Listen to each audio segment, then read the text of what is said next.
네, 안녕하세요. 오늘은 포스트 코로나, 바뀌는 패러다임이라는 제목으로 한번 말씀을 나눠보도록 하겠습니다.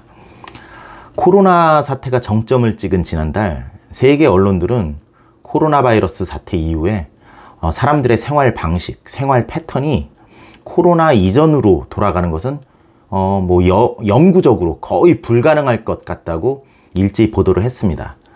그렇다면 코로나 사태 이전과 이후가 어떻게 달라질까요?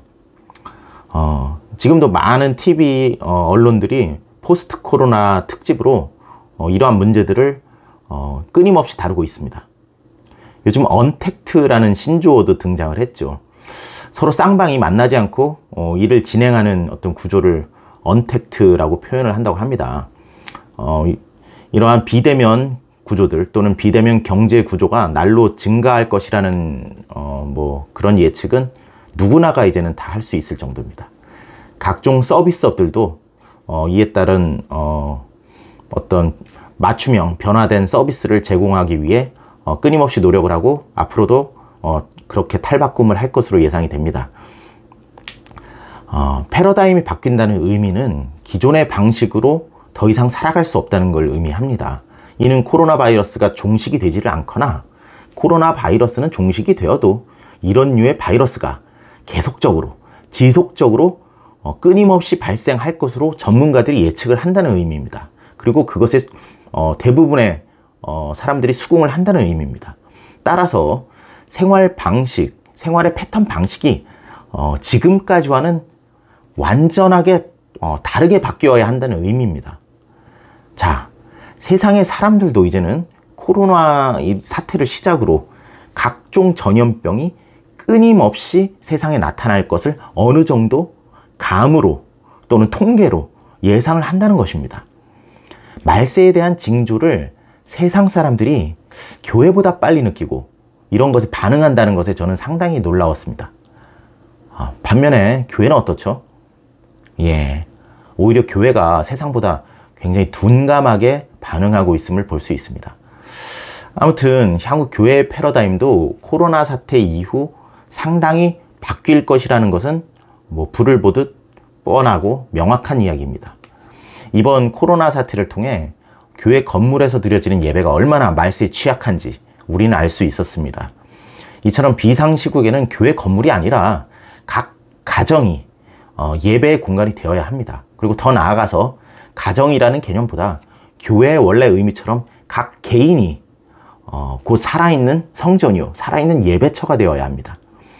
그런데 문제는 과연 모든 사람들이, 모든 개개인들이 온전한 예배처로 드려질 수 있게 잘 준비가 되었느냐 이겁니다. 포스트 코로나에는 보면은 마태복음 24장, 마가복음 13장, 누가복음 21장에 말세의 징조들이 이렇게 빈번히 발생할 것이라고 성경은 말씀하고 계십니다.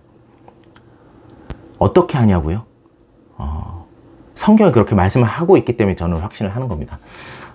세계적인 석학이 포스트 코로나 시대의 패러다임이 어떻게 변할 거고, 세계적인 언론들이 코로나 이후에는 사람들이 어떻게 이런 방식으로 살아갈 것이다 라고 말을 한다면 저는 믿지 않을 겁니다. 아니 그럴 수도 있겠다라고 할 겁니다. 그러나 진리의 성경이 이렇게 명확하게 이야기하고 있기 때문에 저는 그 사실을 100% 받아들일 수 있습니다. 세상의 지식과 정보는 시시각각 변합니다. 그렇죠? 오늘 뉴스는 내일 안 맞을 수도 있습니다. 그러나 성경의 말씀은 수천 년 동안 변하지 않았고요. 그리고 앞으로도 영원히 변하지 않을 것임을 확신합니다. 누가복음 21장 말세 부분을 한번 살펴보도록 하겠습니다. 누가복음 21장 8절. 미혹을 받지 않도록 주의하라. 많은 사람이 내 이름으로 와서 이르되 내가 그라하며 때가 가까웠다 하겠으나 그들을 따르지 말라. 예수의 이름으로 와서 미혹을 한다고 합니다. 세상 사람이 미혹을 하는 게 아닙니다. 말씀을 잘 보면 교회 안에서 미혹하는 사람들이 나옵니다. 자신을 예수라고 합니다. 참, 이건 심각하죠. 근데 지금도 자칭 예수라고 주장하는 수많은 이단이 대한민국 안에 있습니다.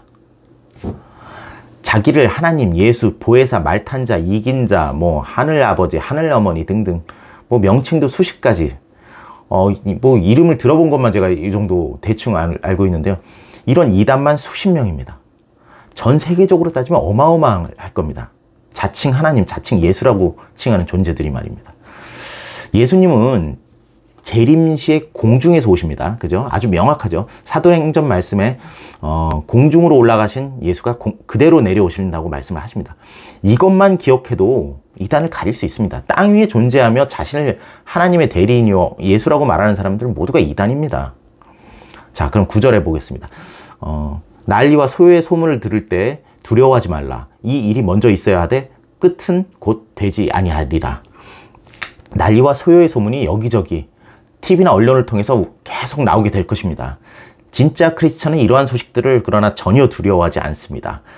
왜냐하면 이는 곧 우리 주님이 곧 오실 것이라는 즐거운 소식이기 때문입니다. 10절 이어지겠습니다. 또 이르시되 민족이 민족을, 나라가 나라를 대적하여 일어나겠고. 요즘 코로나 사태를 통해 미국과 중국 양국 간의 대립구도가 더욱 뚜렷해졌으며 신냉전이라는 표현까지 쓰고 있습니다.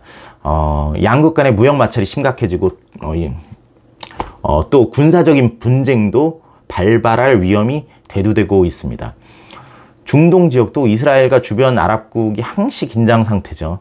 뭐 맨날 뭐 미사일을 쐈네 안 쐈네 이런 이야기가 우리는 종종 들을 수 있습니다.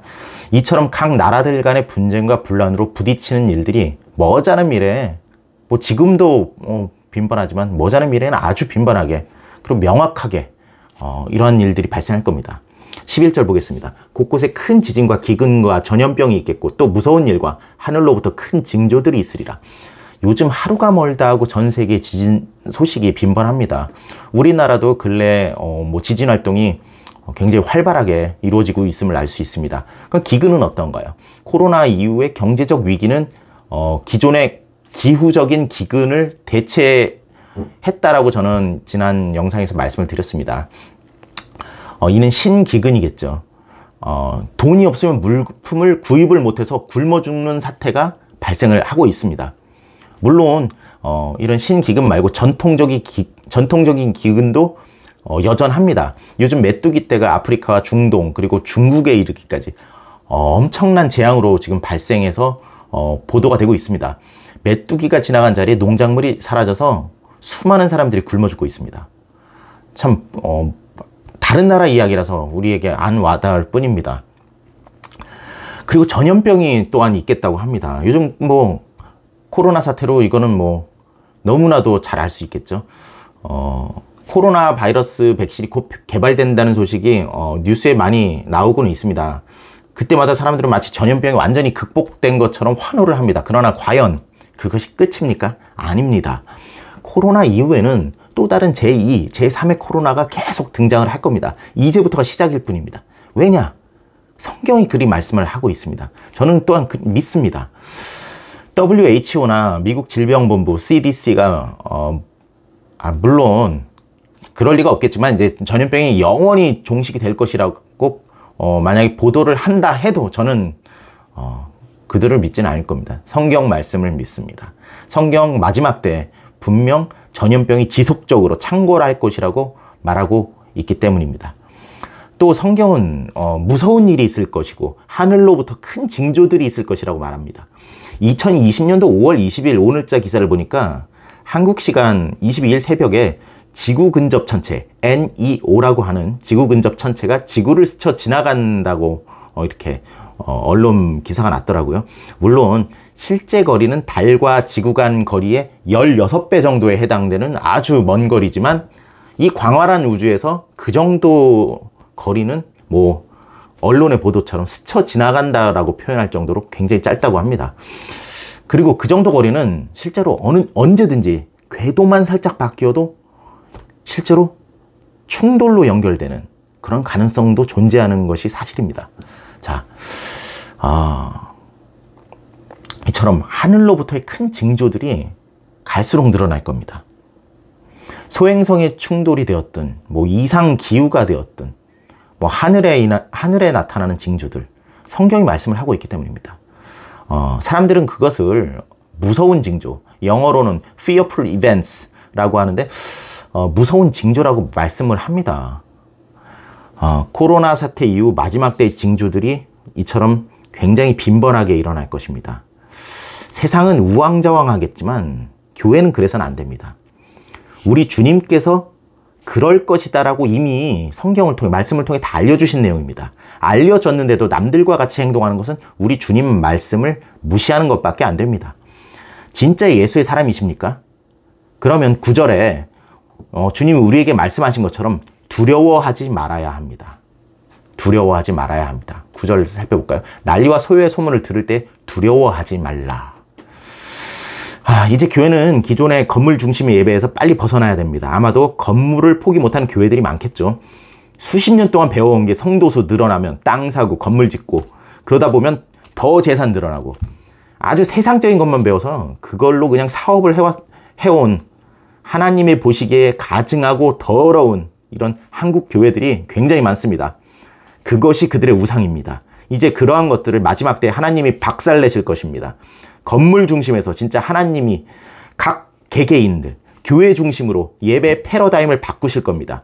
어느 때고 어디서나 언제나 하나님께 예배를 드릴 준비가 되어 있어야 합니다. 여러분은 과연 그럴 준비가 되어 계십니까? 속히 준비하시기 바랍니다. 시청해 주셔서 감사합니다.